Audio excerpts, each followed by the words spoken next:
সমন্বয়ক এই ঢাকা 17 আসন থেকে আমাদের বিএনপি চেয়ারম্যান প্রার্থী হয়েছেন দানিশ মার্কা। সালাম ভাই শত ব্যস্ত। আপনারা যদি কখনো সেই নির্বাচন অফিসে যান, আমি যাই প্রতিদিন, তখন দেখবেন উনি কত ব্যস্ত। সেই ব্যস্তর মধ্যে উনি মোটরসাইকেল দিয়ে আমাদের প্রোগ্রাম আসছেন।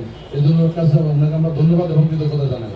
এখন আপনাদের সম্মুখে মূল্যবান বক্তব্য রাখবেন জিয়া মনসুর কান্ডারি, জিয়া মনসুর যে ব্র্যান্ড বীর মুক্তিযোদ্ধা জনাব আব্দুল সালাম। এখন আপনার সামনে বক্তব্য রাখবেন বীর মুক্তিযোদ্ধা আব্দুল সালাম। আজকে দেশনেত্রী বেগম খালেদা জিয়ার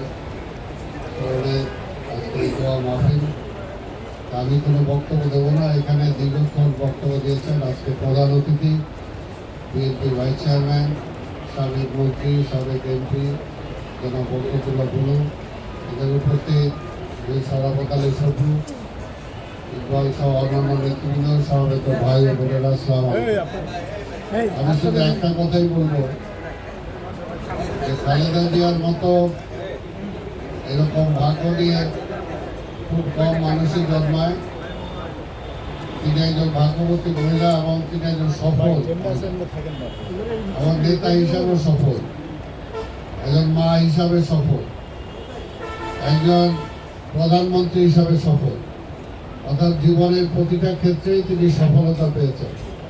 এরকম পরিবার আর খুঁজে পাওয়া যাবে যার স্বামী ছিল এই দেশের রাষ্ট্রপতি, তিনি ছিলেন বাংলাদেশের প্রধানমন্ত্রী, আবার ইনশাআল্লাহ তার সন্তান হবে বাংলাদেশের প্রধানমন্ত্রী।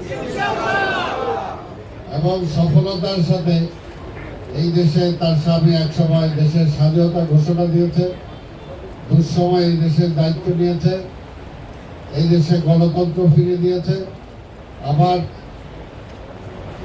তার স্ত্রী হিসাবে সেই সময় যখন তাকে হত্যা করা হয়, তারপরে তিনি এই দলের দায়িত্ব নিয়েছিলেন।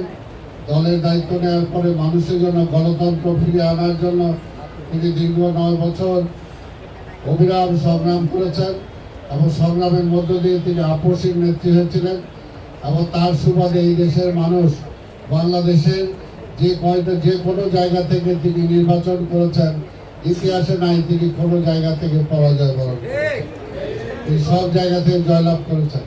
তাই আজকে এমন একটা মানুষের জন্য আমরা এখানে হাত তুলে দোয়া করব, আল্লাহ যাতে তাকে বেস্ট রিসিভ করে। এবং তার চেয়ে বড় যেটা আমরা পেয়েছি সেটা হলো যে আজকে এই দেশটা একটা সংকটের মধ্যে আছে, এখনো গণতন্ত্র আমরা ফিরে পাই নাই। আল্লাহ তাকে নিয়ে গেছেন, এটার জন্য আল্লাহর দরবারে তার জন্য মাগফিরাত কামনা করি। পাশাপাশি আল্লাহর দরবারে শুকরিয়া আদায় করি যে তিনি যাওয়ার আগে তার সন্তানকে তিনি তৈরি করে দিয়ে গেছেন এই দেশের নেতৃত্ব দেওয়ার জন্য। এবং এই দেশের মানুষ তারেক রহমানকে গ্রহণ করেছে, যেটা আপনারা শুনলেন এইমাত্র।